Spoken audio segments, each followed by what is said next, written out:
positive recital. Next. Yeah, a few more folks. Leah Harper from Senecaville. Well, of course, I'm not here to thank anyone for leasing or selling water. I'm here to once again ask why there seems to be such a justification to move forward with this highly unregulated and risky industry by being what Eric Miller called an imprimatur advocate, along with the state, for something that's happening without enough oversight. I've been here for like 6 months trying to get some hearing, some two-way conversation, some way to have more public input on the decisions that have already been made that can have such detrimental impact to the future. I always thought by paying property taxes to a conservancy that it would be worth it because the natural resources would be protected. And now I see a bias against those types of principles, more towards what's called serving the industry. I am concerned that already what's been done with leasing and taking water is going to cause citizen lawsuit actions. I've talked to many people. They wonder, why do we need a conservancy if they're not going to protect our natural resources? And we have to ask, how do you justify this?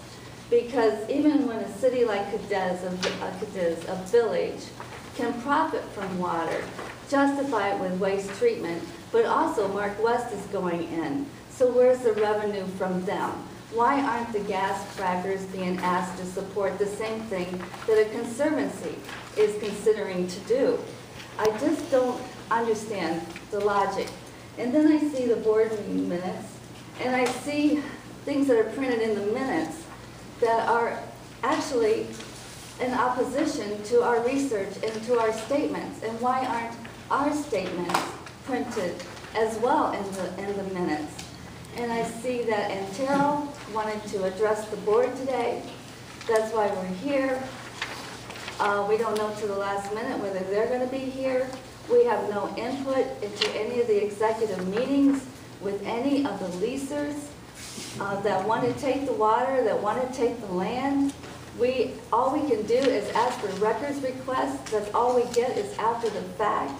We don't have any input before, even though the MWCD has promised that we would.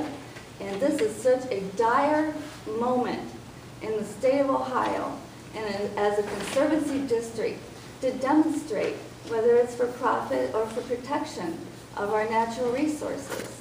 So when you say you're trying to reduce truck traffic, how can you say you're going to do that when you're bringing in the gas drillers with all the truck traffic? I'm not the one that's doing that.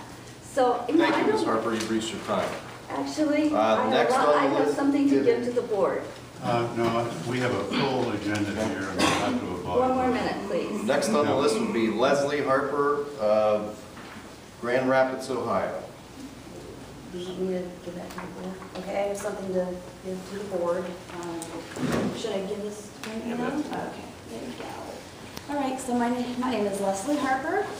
I'm one of several people who review the records that you provide responsive to our requests. I'm here to let you know I think you're heading down the wrong path by leasing for fracking and potentially resuming water sales to the fracking industry. I don't understand why you're doing it. I'm asking you to know why. Is it for the money? And how is that going to be in alignment with the 2005 assessment, which laid your 2005 amendment, which laid the groundwork for the assessment for everybody within the watershed, and the basic vision being, you know, improvement of the water quality among everything else to provide a benefit for all. I want to say that if you should continue water sales, you know, I don't think it's a short-term, long-term thing, temporary water sales. I think all those words should be put aside, and it should just be called a permanent removal. I think you have a duty to conserve, and I think that's what people are paying the assessment for every year. There's so many problems that come with fracking. I don't think anyone can deny that, and I wonder if anyone thinks that people are just making these things up because they have nothing better to do. I know many people are like me. You know, we have careers, we have children, some of us are single parents. And no, we don't want to have to be here and addressing these things. We really just want to be living our lives. So I'm here standing up for not only my daughter, but other future generations. I'm standing up for the land. I am also standing up for people who can't move if there happens to be problems with this industrial practice that is sweeping our state.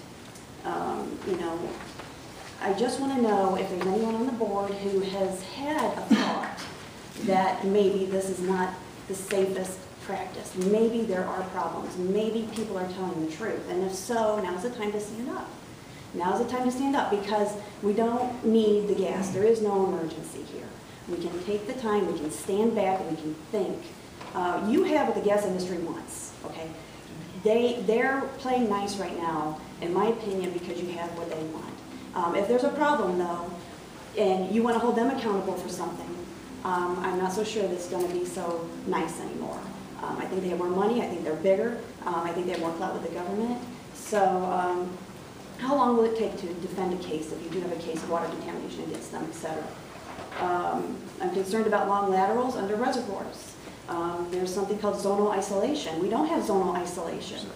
Okay. So people have put their trust in you to be a conservancy and protect these resources. I am hoping that you're not going to disappoint them and actually end up being the direct cause of their pain and suffering. Thank you. Mr. Harper. Next on our list, Mr. President, is Bill Baker, Frank 3, Ohio. Good morning. I have some paperwork also, Darren. Sure. Happy to distribute that. Thank you.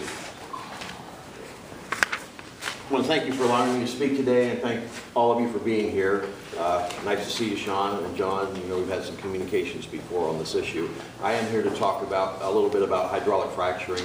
What's being handed out is a report from the state of New York, a 2,000-page document that details the hydraulic fracturing process. They had a moratorium. My concerns stem from freshwater consumption and then what's left at the end in the wastewater, which is toxic. The chemicals listed in this small portion of that report accurately list flowback water from Pennsylvania and West Virginia that was tested and is currently being brought into Ohio and injected through Class II wells throughout our state. My concern would be the moral issue of allowing leasing and the fracturing process for extraction and creating this toxic fluid, which your lease specifically states you will not allow injection wells on the property.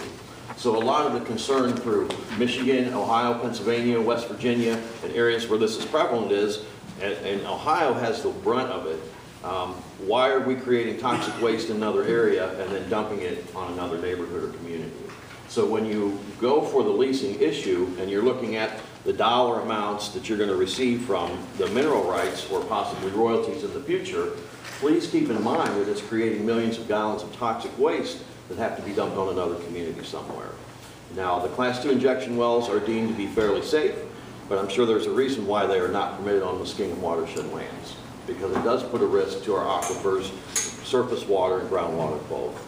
So that's my primary issue today. I'm fairly pleased with the negotiations and the work that we've done in getting the impact study on the water sales and the water consumption. A lot of what I'm seeing with the industry is, and we were at a forum last night, where they said, well, we could do better with the wastewater, we could do the fracturing in another way, and we're working on that technology. But you're also permitting, ODNR is permitting quite rapidly more and more wells, and it seems more sensible to have these technologies in place to reduce water consumption and to address the toxic wastewater issue before this current influx of drilling comes into Ohio. And basically, in a nutshell, that's it. Thank you very much. I told Darren if I can't share what I had to share in 3 minutes, maybe I need to revise that. So thank you for your time this morning. Okay, next, Mr. President, is Donna Carver of Mount Gilead. Hi, thank you for the opportunity to speak today. I've been a nurse for approximately 30 years. I'm originally from the state of Pennsylvania. However, I've lived a majority of my life in Ohio. I have seen firsthand the destruction of water, the destruction of land. In reading the minutes of your last meeting, Sean Bennett from Energy in Depth, made the comment that it takes 5 million gallons of water to hydraulically fracture a well. He minimized this by saying that's a minuscule amount of water considering Ohioans use 11.700 million gallons of water per day for various purposes. That water is recyclable. The water used for fracturing is not. As a nurse, I have seen people who live near these condensate tanks. There are volatile organic compounds that come off of that. There's serious health risks to that. And when I hear the industry say there's no water been proven to be contaminated, that is semantics. Because when they say fracturing, they're talking about the minute the water hits the shale thousands of feet down in the ground. They're correct, they're not lying, but it's misleading. Because when I say fracturing, I'm talking from trucking in everything to set up the well pad, to the injection of this wastewater. I live in Morrow County. We have 13 permitted injection wells. I've seen them. They are not stringently regulated. They are leaking. They are killing crops beside them. I know people who have personally gotten ill. I know people that have died. Chemicals in their blood came from the hydraulic fracturing process, proven, but their records are now sealed because of non-disclosure agreements. This is a highly controversial thing. The water is a precious resource. We can't get that water back. We are in a national drought. When does drinking water, when does the water for hydraulic fracturing take precedence over drinking water? And the jobs numbers, look at Pennsylvania's jobs numbers. The numbers the industry tells you is not true. Most of the jobs, because people aren't trained, are trucked in from out of state. They lease rental properties. Landlords raise the rents. The people that live there can't even afford to live in their own communities anymore. They talk about the stringent regulations. I attended Senate Bill 315 hearings from beginning to end. I testified in both the House and the Senate. All the strict regulations were strict. Maybe when it was introduced, it was the strictest. When they got done with it, it was not. And I'm still very concerned about the gag order on physicians. If this is so safe, why did they feel the need to put that into the provisions? So thank you for your time. I appreciate the opportunity. But please, go visit Butler County, Pennsylvania.